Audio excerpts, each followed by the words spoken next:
Hello guys, आज के इस लेक्चर में हम बात करेंगे difference between constitution and polity. संविधान और राज व्यवस्था, ये दो शब्द आपने सुने होंगे। इन दोनों में क्या अंतर होता है, इसमें बहुत लोगों को कंफ्यूजन होता है। तो आज के इस वीडियो में हम बात करेंगे संविधान और राज व्यवस्था में अंतर के बारे में। और इसी में आगे चल के आप देखेंगे कि बहुत सारे ऐसे बॉडीज आती हैं, निकाय आते हैं, जैसे कॉन्स्टिट्यूशनल बॉडी, अनकॉन्स्टिट्यूशनल बॉडी और एक्स्ट्रा कॉन्स्टिट्यूशनल बॉडी। इसमें हिंदी में इसको कॉन्स्टिट्यूशन को संवैधानिक निकाय कहते हैं, अनकॉन्स्टिट्यूशन को क्या कहते हैं असंवैधानिक, और एक्स्ट्रा कॉन्स्टिट्यूशन को गैर संवैधानिक निकाय के नाम से जानते हैं। इन तीनों में क्या अंतर होता है, इसके बारे में भी हम जानने का प्रयास करेंगे। तो चलिए वीडियो को शुरू करते हैं। चैनल पर नए तो चैनल को सब्सक्राइब कर लीजिए और वीडियो को ज़्यादा से ज़्यादा शेयर कीजिए। वीडियो अगर अच्छी लगे तो लाइक जरूर कीजिएगा। तो ये दो शब्द आपने जरूर सुने होंगे, संविधान और राज व्यवस्था, यानी कि कॉन्स्टिट्यूशन एंड पॉलिटी।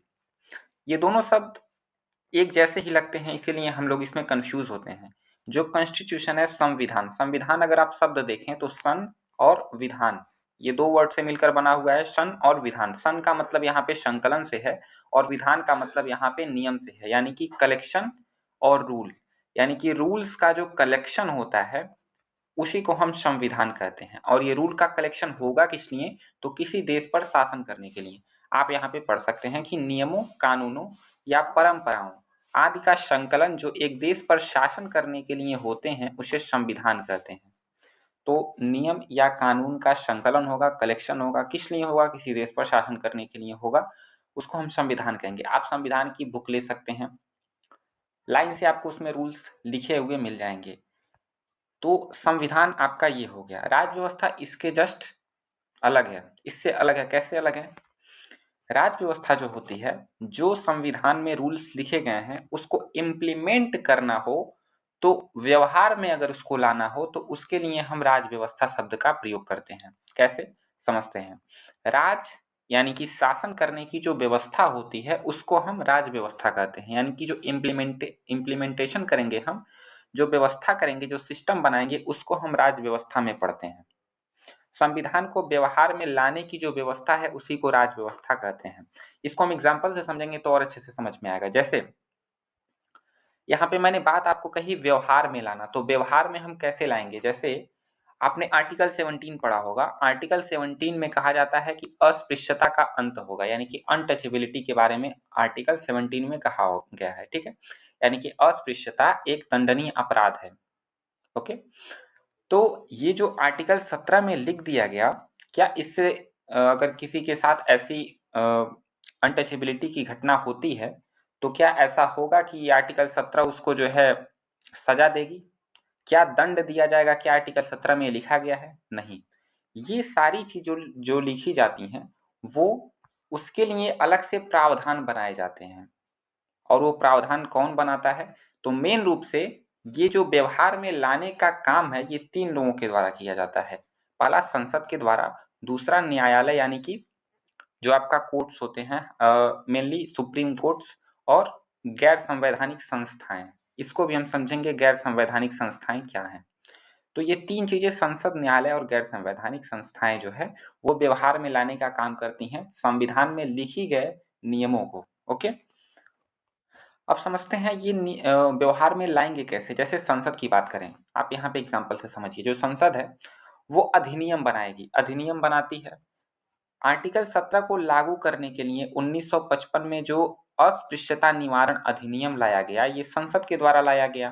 हालांकि आर्टिकल 17 में ये कहा गया है कि अस्पृश्यता एक दंडनीय अपराध है, तो ये दंडनीय अपराध है। इसमें जो दंड का जो प्रावधान है वो कहाँ किया जाएगा? तो ये जो अस्पृश्यता निवारण अधिनियम जो कि संसद के द्वारा बनाया गया है, इसमें जो है ये उल्लेखित किया गया है कि यहाँ पे कौन से दंड दिए जाएंगे, कितना दंड दिया जाएगा, और कौन से क्राइटेरिया होंगे जिसको हम अस्पृश्यता में शामिल करेंगे। जैसे अगर कोई 10 दिन का नहाया हुआ इंसान है, ठीक है, 10 दिन पहले नहाया हुआ इंसान है, मतलब गंदा है वो, ठीक है, और आके आपसे कहे कि मैं आपकी थाली में खाना खाना चाहता हूँ, आप उसको मना कर रहे हैं, तो क्या वो जाके क्लेम कर सकता है कि इन्होंने हमारे साथ अस्पृश्यता बरती, मतलब उसके साथ जो है आपने भेदभाव किया? नहीं, ये क्राइटेरिया नहीं आएगा। हालांकि अस्पृश्यता का मतलब जैसे रेशियल तरीके से अगर आप उसके साथ भेदभाव करते हैं तब वो मानी जाएगी। ठीक है, तो ये जो क्राइटेरिया तय किया जाता है वो इसी अस्पृश्यता निवारण अधिनियम 1955 में ये सारी चीजें बताई गई, यानी कि जो प्रावधान बनाए गए वो संसद के द्वारा बनाए गए। दूसरा आता है न्यायालय के द्वारा। न्यायालय आप बहुत बार सुनते होंगे कि बहुत सारी ऐसे महत्वपूर्ण निर्णय लेती है न्यायालय जो कि नियम बन जाते हैं वो, जैसे इंटरनेट की जो उपलब्धता है प्रत्येक व्यक्ति के लिए वो मौलिक अधिकार बन गया कुछ साल पहले ही। तो इसमें क्या है, ये न्यायालय के द्वारा जो महत्वपूर्ण निर्णय लिए गए वो आपका जो है राज्य व्यवस्था में ये आपको देखने को मिल जाएगा। गैर संवैधानिक संस्थाएं, अब ये गैर संवैधानिक शब्द आया तो इसी के आगे हम जो है 3 शब्द जो मैंने आपको बताया संवैधानिक, असंवैधानिक और गैर संवैधानिक, इन तीनों को समझ लेते हैं। चलिए, तो संस्थाएं 3 प्रकार की हैं भारत में। एक संवैधानिक संस्थाएं जिसको कॉन्स्टिट्यूशनल इंस्टीट्यूशन कहते हैं। अब देखिए जो कॉन्स्टिट्यूशनल इंस्टीट्यूशन होते हैं इसमें क्या होता है, ये जो संस्थाएं होंगी इनका वर्णन हम संविधान में कहीं ना कहीं देखेंगे, यानी कि इनका जो संस्थाएं ये हैं इनका हम कहीं ना कहीं संविधान में ये हमको देखने को मिल जाएंगी। जैसे अनुच्छेद 280 में वित्त आयोग का गठन देखने को आपको मिल जाएगा, सीधा सीधा अनुच्छेद आपको देखने को मिल जाएगा वित्त आयोग के ऊपर। दूसरा आप निर्वाचन आयोग भी एग्जाम्पल के रूप में देख सकते हैं, निर्वाचन आयोग भी आपको दिख जाएगा। ये अनुसूचित जाति आयोग या फिर अनुसूचित जनजाति आयोग, ये सारे जो इंस्टीट्यूशन है ये कॉन्स्टिट्यूशनल है, यानी कि संवैधानिक है। क्यों संवैधानिक है? क्योंकि इनका वर्णन जो है वो संविधान में हो गया है, ठीक है, लिख दिया गया है, इनका वर्णन हो गया, इसको संवैधानिक कहते हैं, ठीक है। दूसरा आता है असंवैधानिक या अनइंस्टीट्यूशनल। तो जो असंवैधानिक संस्थाएं होती हैं ये क्या करती हैं, संविधान का उल्लंघन करती हैं। एक तरह से कहा जाए तो देश विरोधी संस्थाएं ये हैं, संविधान का उल्लंघन करेंगी, संविधान के पक्ष में नहीं रहेंगी ये। जैसे आतंकवादी संगठन हो गया, नस्लवादी संगठन हो गया, मतलब ये गैर कानूनी संस्थाएं कह सकते हैं, इंस्टीट्यूशन होती हैं, ठीक है, गैर कानूनी होती हैं। ओके, इतना समझ में आया। असंवैधानिक और संवैधानिक में बस इतना अंतर है, असंवैधानिक जो है वो देश के सपोर्ट में नहीं रहेंगी, यानी कि संविधान का उल्लंघन करेंगे। और संवैधानिक में क्या होगा, संविधान में ये जो शब्द मैंने आपको बताया वर्णित, यानी कि उसमें लिखी हुई होंगी संविधान में, ये आप याद रखिएगा, यानी कि संविधान में वर्णित होंगी। तीसरा में जो आता है वो आता है गैर संवैधानिक। कंफ्यूजन इसी में होता है ज्यादा। गैर संवैधानिक और असंवैधानिक ये दोनों अलग अलग है। असंवैधानिक मतलब गैर कानूनी हो गया वो, ठीक है, असंवैधानिक मतलब गैर कानूनी हो गया, देश को सपोर्ट नहीं करता है वो संस्था। जैसे आतंकवादी संगठन, आईएसआई आप जानते होंगे, नस्लवादी, ये सारी संगठन जितने भी हैं वो आपके असंवैधानिक में आ जाएंगे।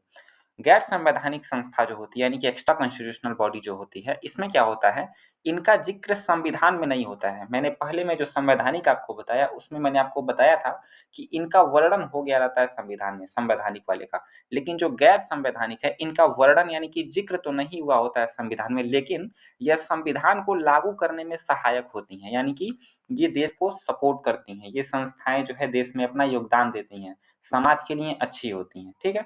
लेकिन वहीं अगर हम बात करें असंवैधानिक का तो वो देश विरोधी होती हैं, गैर कानूनी होती हैं, ठीक है। इसका गठन कैसे होता है, गैर संवैधानिक जो एक्स्ट्रा कॉन्स्टिट्यूशनल, अब जैसे मैंने आपको बताया जो संवैधानिक है वो तो संविधान में लिख दिया गया, तो ये गैर संवैधानिक ये कहाँ से आ गई संस्था है।